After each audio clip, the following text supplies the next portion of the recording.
Gracchus raconte, présente Charles Bukowski, la politique et l'art dans les mouches. Mon cher Bukowski, mais pourquoi n'écrivez-vous jamais sur la politique ou les grandes affaires internationales? M.K. Cher M.K., et pourquoi, hein? Quoi de neuf? Tout le monde sait que les carottes sont cuites. Notre fou allié s'assied tranquillement pendant qu'on regarde les poils d'un tapis et qu'on se demande comment la merde a commencé. Le jour où ils ont fait sauter le trolley rempli d'imbéciles, avec ses posters de Popeye collés sur la carrosserie. Voilà ce qui compte. Le rêve s'est envolé, et quand le rêve s'en va, tout se débine. Le reste, des jeux à la con pour les généraux et les trafiquants. À propos, j'apprends qu'un nouveau bombardier farci de bombes H est tombé du ciel, en mer cette fois, du côté de l'Islande.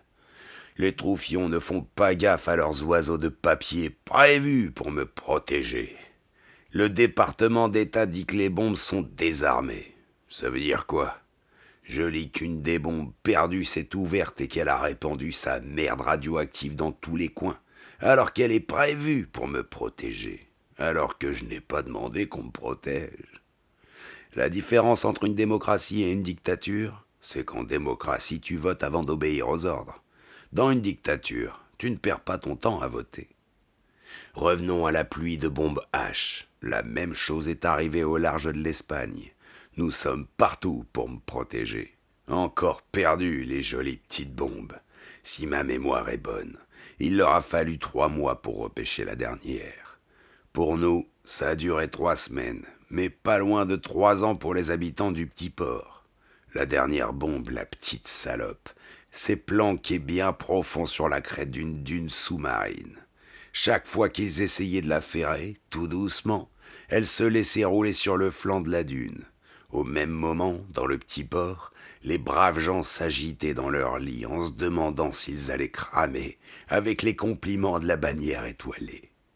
Bien sûr, le département d'État a publié un communiqué précisant qu'il n'y avait pas de fusible dans le détonateur. Mais déjà, les riches s'étaient tirés et les marins américains et les habitants avaient l'air nerveux. Après tout, si ces machins-là ne peuvent pas exploser, pourquoi les balader dans le ciel? Ils pourraient aussi bien transporter des salamis de 2 tonnes. Fusible signifie étincelle ou gâchette, et l'étincelle peut venir de partout. Gâchette signifie choc, ou tout ce qui peut déclencher une mise à feu. Aujourd'hui, la terminologie militaire dit désarmer, ce qui sonne plus sûr mais n'arrange rien. Ils ont fini par accrocher la bombe, mais à ce qu'on raconte, la chose avait l'air têtue.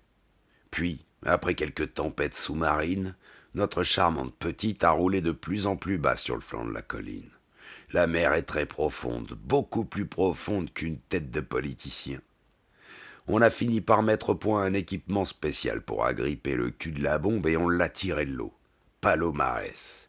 Oui, ça se passait à Palomares, et vous connaissez la suite? La marine américaine a organisé un concert public dans le square de la ville pour célébrer la remontée de la bombe. Que d'efforts pour un bidule si inoffensif. Oui, les marins ont joué et les Espagnols écoutaient, et ils ont tous joui en même temps, un grand soulagement sexuel et spirituel. Ce qu'est devenu la bombe, je n'en sais rien, et personne, sauf l'élite, ne le sait. Mais l'orchestre ne mollissait pas. Au même moment, 1000 tonnes de croûte terrestre espagnole et radioactive étaient expédiées à Aiken, Caroline du Sud, dans des containers scellés. Je parie qu'on trouve des loyers pas chers à Aiken.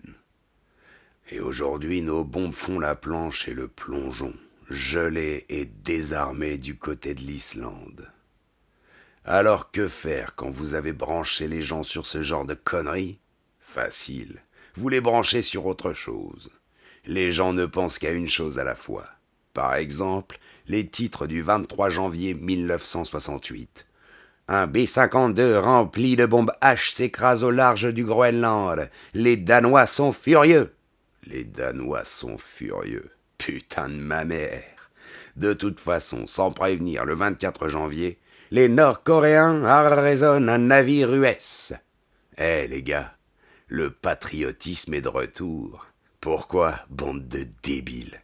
Je croyais que cette guerre-là était terminée. Je vois. Les rouges, les fantoches coréens.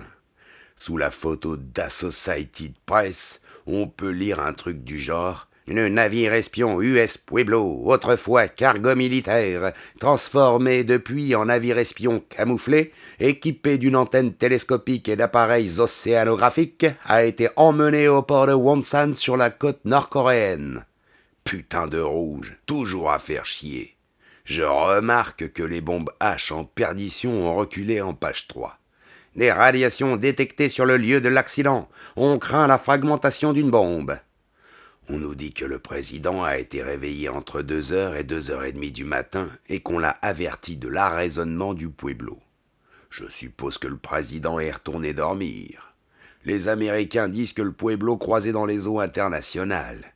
Les Coréens disent qu'il était dans les eaux territoriales. L'un des deux pays ment. Alors on se pose des questions. À quoi sert un bateau espion dans les eaux internationales? À quoi sert un imperméable quand il fait soleil? Plus on se rapproche, mieux les instruments captent. Titre du 26 janvier 1968, les États-Unis rappellent 14 700 réservistes de l'armée de l'air. Les bombages d'Islande ont complètement disparu. Il ne s'est jamais rien passé de ce côté-là. Pendant ce temps, le sénateur John C. Stennis, démocrate, Missouri, déclare que la décision du président Johnson, le rappel des réservistes, est nécessaire et justifiée. Et il ajoute: j'espère qu'il n'hésitera pas à mobiliser les réservistes de l'armée de l'air. Le leader de la minorité, Richard B. Russell, démocrate, Géorgie. En dernière analyse, le pays doit obtenir la restitution du navire et de son équipage. Après tout, de grandes guerres ont éclaté à cause d'incidents bien moins graves. Le président du Congrès, John W. McCormack, démocrate, Massachusetts. Le peuple américain doit prendre conscience que le communisme a encore pour but de dominer le monde. On l'oublie trop. Adolf Hitler, s'il traînait dans le coin, s'amuserait beaucoup. Que dire de la politique et des grandes affaires internationales? La crise de Berlin, la crise de Cuba, les avions espions, les navires espions, le Vietnam, la Corée, les bombes H perdues, les émeutes dans les villes américaines, la famine en Inde, les purges en Chine rouge.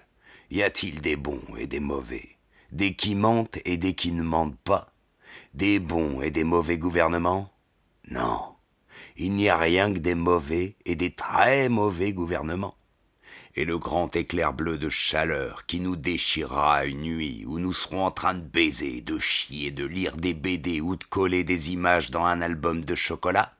La mort subite ne date pas d'hier, la mort subite de masse non plus. Nous avons juste affiné le procédé. Des siècles de savoir, de culture et d'expérience, des librairies bien grasses écroulant sous les bouquins, des tableaux qui se vendent des millions, la médecine qui transplante le cœur. Impossible de reconnaître un fou d'un homme normal dans les rues. Et voilà nos vies entre les pattes d'une bande de crétins. Les bombes ne tomberont peut-être pas, les bombes tomberont peut-être. Peut-être ben que oui, peut-être ben que non. Maintenant, oubliez-moi, cher lecteur. Je retourne aux putes, aux bourrins et au scotch, pendant qu'il est encore temps. Si j'y risque ma peau, il me paraît moins grave de causer sa propre mort que celle des autres, qu'on nous serre enrobés de baratins sur la liberté, la démocratie et l'humanité, et tout un tas de merde. Première levée, 12h30. Premier verre, tout de suite. Les putes seront toujours là. Clara, Penny, Alice, Joe. Peut-être ben que oui, peut-être ben que non.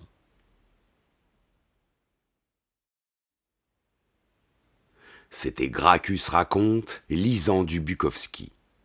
Traduit de l'anglais par Jean-François Bizot et Léon Marcadet.